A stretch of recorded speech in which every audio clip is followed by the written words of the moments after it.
Hey guys, welcome to my channel. Today I'm going to be talking about this newer carbon fiber tripod. I just got it in the last weekend or so, and I have my Nikon Z6, which I'm also recording this video with. I'm going to be just talking about why I bought the tripod and why am I even talking about this in 2020, given that this tripod is a much older tripod. And also giving you a few tips on what you should be looking for when buying a new tripod. So stay tuned.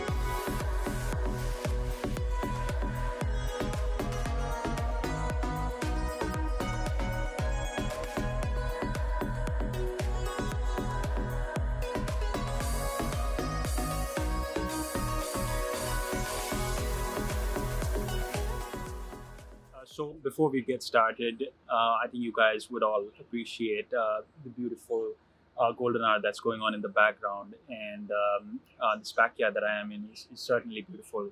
I'm not sure if you can hear the birds chirping, but it's a pretty good day out here. So back to the tripod. This is a 66-inch newer carbon fiber tripod. Some of the things that I liked about this tripod are the price. It's a very competitive market for tripods, and getting a good tripod for a decent price is very important. I always go with the number of reviews in the Amazon. It's actually the number one in the Amazon's choice in the carbon fiber tripod market. So price is number one. Rather, value for price is number one. Secondly, what's the height and the weight of this tripod? That's actually another important factor, because you need a tripod that's high enough to suit your needs. I personally am 5 feet 11 inches tall, so I need a tripod with a good height. I don't want to bend down into the eyepiece when I'm shooting these shots which are high towards the sky. So and the weight of the tripod, who wants to carry a tripod that's heavyweight, right? So me personally, being a landscape photographer, I don't like to carry heavy things, and which is especially true since I have a mirrorless camera. I want to try to minimize the weight as much as possible. Price, height, and weight. And I think the other thing is the ball head. You need a tripod with a decent ball head. So this one is a ball head with an Arca Swiss plate. I think it's a pretty standard, a pretty widespread standard these days to have an Arca Swiss plate tripod, because a lot of times what you also need is an L bracket for your camera, and having an Arca Swiss plate just makes it easier to capture those portrait shots with an L bracket. So I personally like to shoot landscapes, so I personally use that quite often. So let me just try to unfold this tripod and just give you a quick demonstration of what I mentioned in terms of the height of the tripod. It has these aluminum locks which you can adjust the width of the tripod, and it has a twist lock mechanism, which is actually not that bad. I've been using a very cheap old tripod which did not have twist lock mechanism, so this is new to me. So if I just, it's actually really simple enough. You just hold these twist locks with your fingers, and it literally takes a minute to get all of this in place, and you guys can see how high this goes. So it's a very nice height. And this tripod actually also comes with this ball head, which is nice because in a lot of tripods you don't get this type of ball head. You have to purchase it separately, so that's nice. And you have to just unscrew this lever in order to get the ball head in the right position.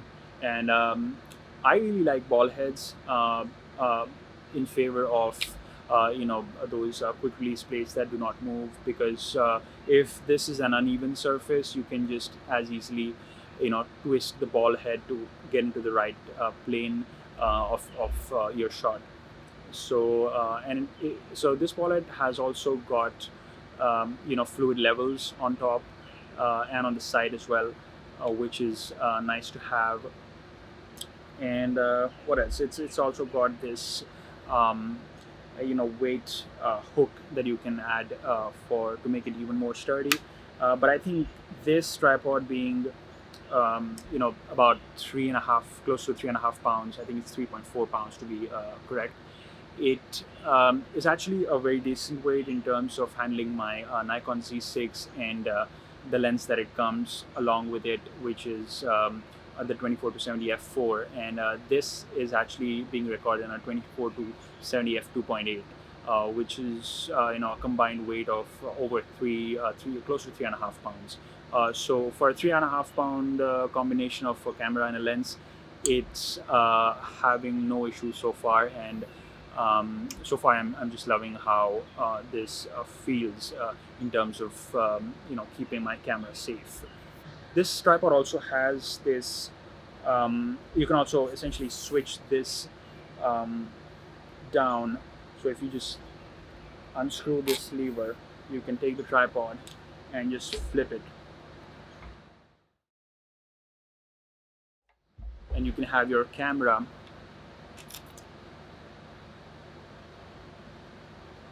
inverted essentially, which is nice. So what else? Another good thing about this tripod is you can unscrew the ball head, and you can attach your own ball head, which makes it even one of the important features that I talked about earlier, which is your ball head really needs to be sturdy, preferably of an Arca Swiss plate type. That's my personal preference. In order to support L brackets, and I guess that's it. I think in summary, a good price. And yeah, talking about the price, I also got it off of the newer website directly instead of going through the Amazon website where it's listed for $109.99, and on the newer website it's actually listed for $91. Which is a decent price difference. So that's another helpful tip. I mean, if you are looking to buy from Amazon, typically it's marked a little bit higher because Amazon takes his own cut. So this is a tip to remember, where don't just blindly buy products from Amazon. You can look up on their website and see if they have a cheaper option available. So yeah, the price, the size of the tripod, the folded size, as well as the height of the tripod, and the weight of the tripod, which is a little less than 3.5 pounds, and I guess the ball head, the fact that it comes with a ball head. So I recommend this tripod. I mean, it works great as an entry-level carbon fiber tripod. I see it to be a very sturdy tripod for my Nikon Z6, and I did see, I did compare a lot of different tripods, some from K&F Concept, in this price range. Honestly, I didn't want to spend more than $100 for a decent tripod, and for my use case, I think I don't like to spend more on tripods. I do like to spend more on gear, on camera and lenses instead. So some of the tripods like the Gitzo and the Manfrotto and the Really Right stuff, they are very expensive. It's upwards of $500, and in some cases, and even close to $1,000 for the Really Right stuff, which is an insane amount of money for that. If you have $1,000, you might as well buy a decent lens, and instead of spending it on a tripod, unless you're really concerned about the stabilities. And I also saw the Siri tripod, which was also one of the recommended tripods in another channel. But again, I didn't really want to spend close to $400 for a tripod. So that's it, guys. Let me know what you think of my review, and please consider subscribing.